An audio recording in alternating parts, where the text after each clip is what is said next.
Open the Parameters menu and select the language you need for the control panel interface. Insert the USB drive, select the required embroidery design, and export it to the machine memory. The design now appears in the list of saved patterns on the machine.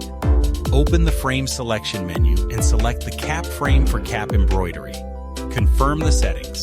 The machine will start positioning and move to the initial starting position. Each machine also comes with a set of embroidery hoops in different sizes: small, medium, and large. An additional set of spare hoops is also included.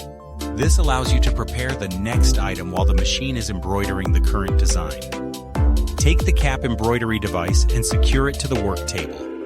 Make sure it is fixed stably before installing the cap. Install the cap frame mechanism. Press the locking levers, open the latch, and place the cap onto the frame. Be sure to unfasten the rear closure of the cap first. Clamp the cap in place using the locking mechanism and secure it with the special clips.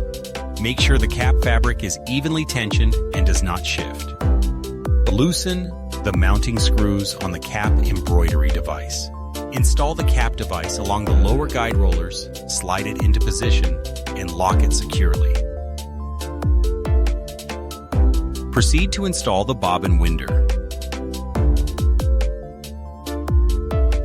Install the brackets into the mounting holes and secure them from the rear side using a wrench.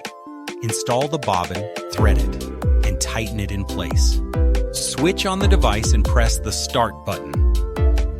The bobbin winding process will begin.